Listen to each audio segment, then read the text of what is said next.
ఒక్కొక్కసారి ఆలయం ఖాళీగా ఉంది, తర్వాత భక్తులొస్తారు అన్నప్పుడు కొంతమంది వెళ్ళిపోయి స్వామివారి దర్శనం, అర్చన, తీర్థ ప్రసాదాలు తీసుకొని ప్రదక్షిణ చేస్తూ ఉంటారు.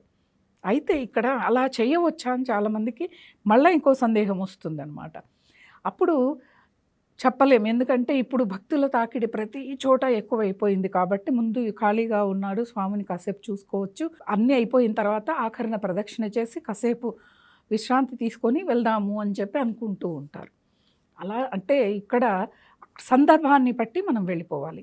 ఇంకొకటి ఏంటిది అంటే పాద ప్రదక్షిణ అనేది ఉంటుంది. ఒక పాదం మళ్ళీ తర్వాత ఆ పాదాన్ని అనుకొని ఇంకో పాదం మనం పెట్టి ప్రదక్షిణ చాలా సమయం తీసుకుంటుంది. మన కర్మ చాలా బలీయంగా ఉందంటే ఈ ప్రదక్షిణ చేస్తే చాలు మన కర్మ మొత్తము కూడా తొలగిపోతుంది. ఈ ప్రదక్షిణను గిరి ప్రదక్షిణ అంటారు. ఏది పాదం వెనక పాదాన్ని ముందు పెడుతూ నడుస్తూ ప్రదక్షిణ చేయటం చాలా ఆలస్యం అవుతుంది. అసలు ప్రదక్షిణ అంటేనే చాలామంది ఏం చేస్తారంటే పరిగెడుతూ ఉంటారు. పరిగెట్టడం కాదు ప్రదక్షిణ అనేది. చాలాసార్లు మన పెద్దవాళ్ళు కూడా చాలామంది వీడియోస్లో చెప్పారు. గర్భిణీ స్త్రీ, నిండు నెలల గర్భిణీ స్త్రీ ఒక పెద్ద నీళ్ల బిందెని ఎత్తుకొని ఎలా నిదానంగా నడుస్తుందో అలా ప్రదక్షిణ చేయాలి. ఎందుకంటే ఆలయాలకు వెళ్ళి నిదానంగా చేస్తున్న వాళ్ళని తోసుకుంటూ ఓవర్టేక్ చేస్తూ వెళ్తూ ఉంటారు. అది ప్రదక్షిణ కాదు. కోటి ప్రదక్షిణ చేసే సమయంలో కౌంటింగ్ కోసం ఒక పేపర్ పెన్ను పెట్టుకొని కౌంట్ చేస్తూ ఉంటారు. అది మంచిది కాదు. మీరు ఒక్కలు కానీ పువ్వులు కానీ 108 తీసుకోండి.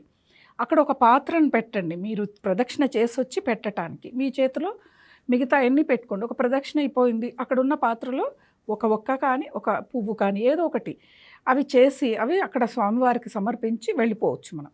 ఇలా మనం కౌంట్ చేసుకోవాలి. కానీ అలాగే చాలామంది ఏం చేస్తారంటే తెలిసిన వాళ్ళు ఇంకెవరైనా బంధువులు ఎదురు పడితే మాట్లాడుతూ ప్రదక్షిణ చేస్తారు. ఇది అలా చేయకూడదు. మౌనంగా భగవన్నామం మీరు శివాలయానికి వెళ్ళారనుకోండి, ఓం నమ శివాయ అనే మంత్రాన్ని జపిస్తూ మీరు ప్రదక్షిణ చేయాలి. అంతేకాని తెలిసిన వాళ్ళతో అన్ని లోకాభిరామాయణం మాట్లాడుతూ పిచ్చాపాటి మాట్లాడుకుంటూ ప్రదక్షిణ అనేది చేయకూడదు. భగవన్నామం జపం చేస్తూనే ప్రదక్షిణ అనేది చేయాలి.